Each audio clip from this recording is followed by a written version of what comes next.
on prend de la hauteur au sens latéral et au sens figuré. Parce que oui, on va mettre de la hauteur sur ton business, ce qui va t'aider à accomplir mieux ta réussite professionnelle, que ce soit si tu as un business déjà depuis un certain moment ou si tu es en création. Et pour cela, on va aller faire un tour chez les conseils du livre du meilleur des stratèges, j'ai nommé Nicolas Machiavel. Donc on va voir plus en détail quatre grands principes que l'on trouve dans Le Prince de Machiavel. On va voir comment le mettre en application sur ton business et ça va être encore plus percutant pour toi si tu es dans le domaine de la formation, que ce soit formation en ligne ou en présentiel. Donc tu vas voir, très intéressant.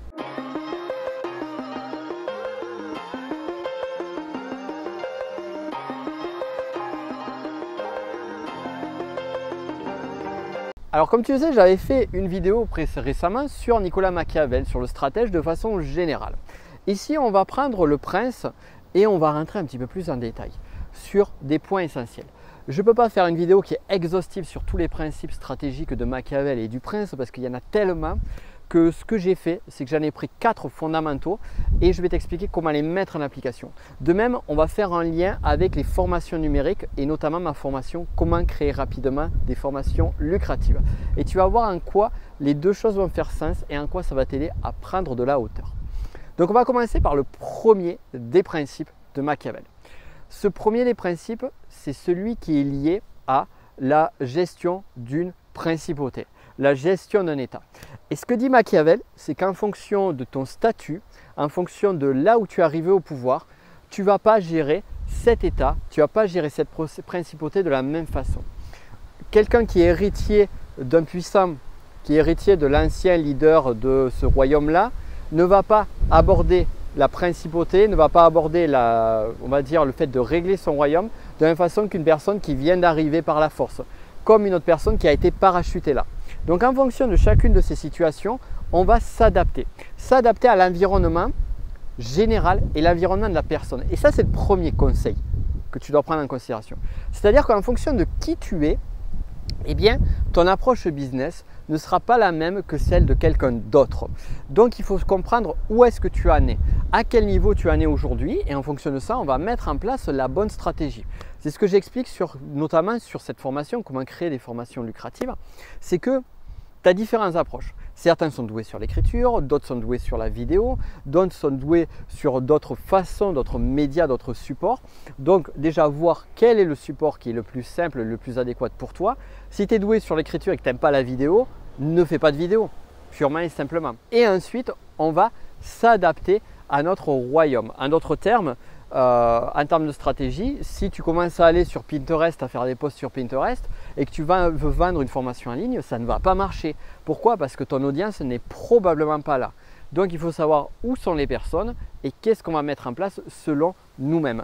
Il n'y a pas, et ça je le dis, c'est toujours ça, c'est la clé et c'est ce que dit justement Machiavel sur le prince, c'est que il n'y a pas de solution idéale, il n'y a pas de mode d'emploi idéal. C'est vraiment voir en fonction de chacun quelle est la méthodologie qui va être la plus adaptée. On prend les principes fondamentaux et on les adapte selon le contexte. Donc si tu as saisi ça, tu as déjà saisi le principal et ça t'évitera de tomber dans certains champs des sirènes de telle ou telle méthode magique. Il y a des méthodes qui marchent, il y a des méthodes qui ne marchent pas. Est-ce que les méthodes qui marchent et qui sont censées être miraculeuses marchent pour tout le monde? Non. Est-ce qu'elles marchent pour certains? Oui. Est-ce qu'elles marchent pour toi? C'est la question. Ça, j'en parle dans la formation. Mais c'est le premier point. Second point, c'est aussi lié à la façon de gérer l'État et notamment de l'armée du prince. Et l'armée, c'est le fer de lance. Et ce que disait Machiavel, c'est ce qui est terrible, le plus difficile, c'est de faire appel, et c'est ce que faisait justement Florence au XVe siècle, avant qu'il modifie ça. Florence faisait appel à des milices extérieures. Donc une milice extérieure, on la rémunérait pour agir, pour combattre pour notre cité. Mais elle n'avait pas la motivation, elle n'avait pas les envies et elle n'avait pas le cœur de notre propre milice. De même, on n'avait pas la possession de cette armée-là. Et si on fait le parallèle avec la partie business, eh bien la façon dont tu vas aller rechercher des prospects et des clients, c'est un peu comme la façon dont tu vas développer ton armée. Pour reprendre la notion de milice, certains font ce qu'on appelle des super lancements, des gros lancements avec plein de partenaires. Tu les vois, tu vois 10 mails partout de plein de partenaires. Et en fait, c'est bien parce que ça t'amène du monde. Seulement, ils sont dans la même dynamique qu'une milice extérieure. C'est-à-dire que tous ceux qui font des lancements, ce type de super lancement, ont la même problématique. C'est qu'à un moment donné, une fois qu'ils ont fini le lancement, ils ont une base de plusieurs dizaines de milliers de prospects, mais ils n'ont pas mis en place une stratégie qui permet d'augmenter ce nombre, cette acquisition-là. Ils sont obligés à chaque fois de compter sur des partenaires extérieurs pour faire remplir, développer leur activité. En d'autres termes, faire appel à des milices extérieures. Donc, ce n'est pas une mauvaise ou une bonne stratégie forcément. Et donc, la stratégie qu'on va mettre en place pour acquérir une audience ne va pas être la même selon chacun, et chacune va avoir ses points de force et ses points de faiblesse. Il existe 3 grandes stratégies d'acquisition de clients. J'en parle notamment sur cette fameuse formation, comment créer rapidement des formations lucratives. On a vu l'une d'entre elles qui est le partenariat. Les 2 autres sont intéressantes et c'est celle que j'utilise notamment avec plus de force sur l'une pour pouvoir capitaliser au maximum. Donc d'ailleurs, je suis en train d'en utiliser une au travers de la mise en place, la diffusion de cette vidéo sur YouTube. Ça, c'est une des 3 grandes philosophies. Et au-delà de ces 3 grandes méthodologies, on va mettre en place une stratégie. Et la stratégie qui sera encore une fois, principauté du début, la plus adaptée à toi, ton univers, ton royaume et tout ce que tu vas mettre en place. Donc ça, c'était pour la seconde partie. Maintenant, on en vient au 3e point. Le 3e point que l'on va pouvoir voir sur le prince de Machiavel, c'est la notion de comment gérer le royaume. Alors comment gérer son royaume, comment se faire aimer de son peuple, ça c'est vraiment un point capital du prince.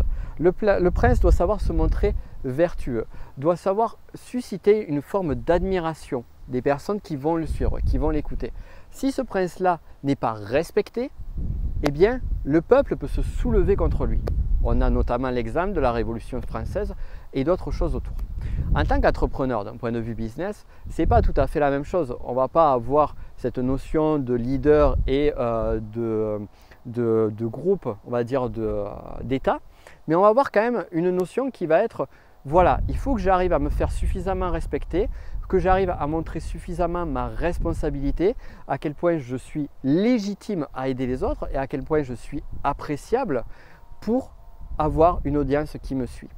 Et ça, c'est un travail essentiel. C'est-à-dire que si tu fais du mauvais boulot, eh bien, tu peux très bien avoir des clients, ils se barreront, ils ne reviendront jamais chez toi et ils diront bien à tout le monde de ne jamais venir chez toi. En revanche, si tu fais du bon travail, du travail qualitatif, déjà, tu vas véritablement aider les personnes qui te suivent à grandir, élever les personnes qui sont tes clients. Donc notamment, un bon prince, justement, eh bien, il va tenter à essayer de faire en sorte d'élever sa nation. C'est ce qu'a fait notamment Laurent de Médicis, avec justement en développant l'art, la culture et en faisant prospérer Florence.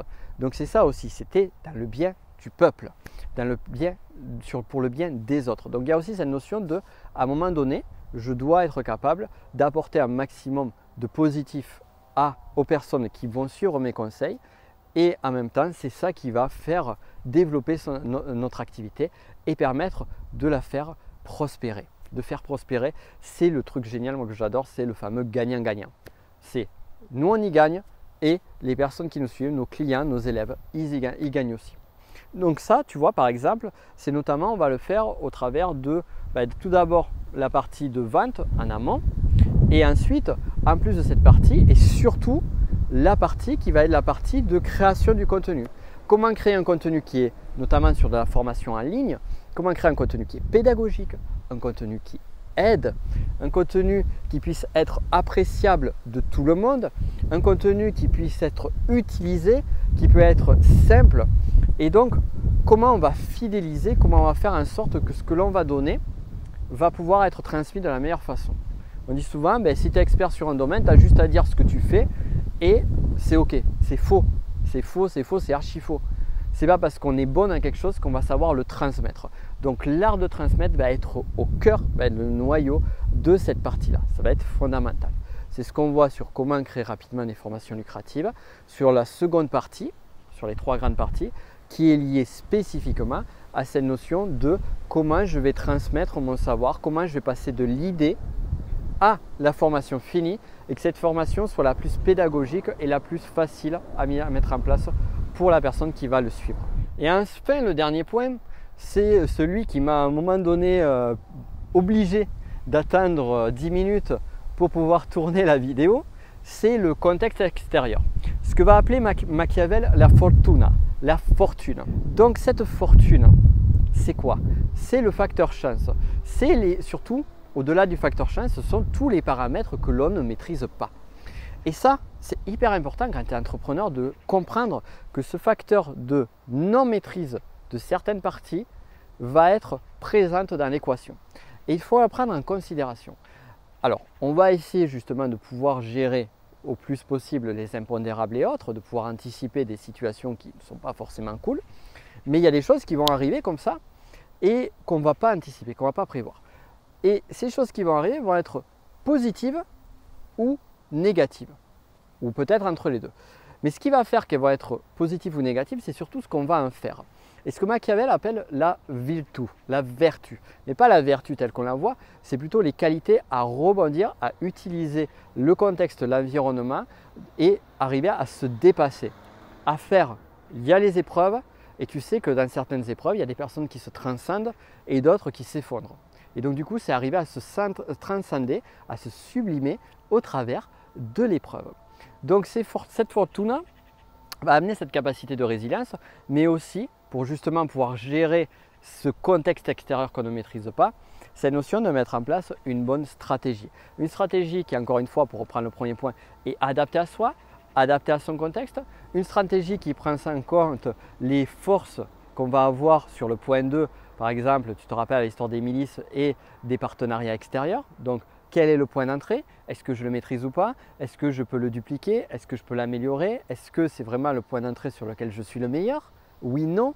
Parce que là, tu vois, rien que ce point-là, ce second point, il peut multiplier par 2, 3 ou diviser par 2, 3, même plus ton chiffre d'affaires. Parce que si tu vas sur un canal qui n'est pas ton bon canal, eh bien tu vas dépenser énormément d'argent, énormément d'énergie, énormément d'efforts pour très peu de résultats. Alors que si tu vas sur un canal de communication, un canal de récupération de ton audience qui est adapté à toi, ça va être facile, ça va être plus rapide et tu vas avoir des résultats qui vont être 2, 3, voire 4 fois plus importants que ceux que tu as eu sur le canal principal. Donc ça, c'est vital, cette partie-là. Et enfin, sur ce point numéro 3 aussi, on va retrouver cette fortune dans le sens où dans ma qualité de diffuser mon contenu, eh bien, en fonction du public, en fonction de l'audience, en fonction de la façon dont je vais faire ça, est-ce que ça va être de la formation numérique, de la formation en présentiel, une formation longue, une formation courte, un webinaire, en fonction de ça, eh bien du coup, je vais adapter ma stratégie selon mon contexte et selon aussi, encore une fois, mes points de force et ce dont ont besoin les autres. Donc tout ce qu'on a vu là, c'est fondamental si tu veux développer un business en ligne et tout particulièrement une formation numérique. Enfin, pour bien arriver à intégrer tout ce que je viens de te donner là, comme je t'ai dit, j'ai parlé de ma formation phare dans le domaine de la création de formations en ligne qui s'appelle « Comment créer rapidement des formations lucratives ». Tout est dans le titre. Et cette formation, je te refais exceptionnellement et pour la dernière fois avant un petit moment, une offre promotionnelle dessus avec 200 € offerts. Cette formation est en dessous. Tu as le lien vers la vidéo de présentation si tu souhaites la voir ou la revoir et le lien directement vers l'offre promotionnelle.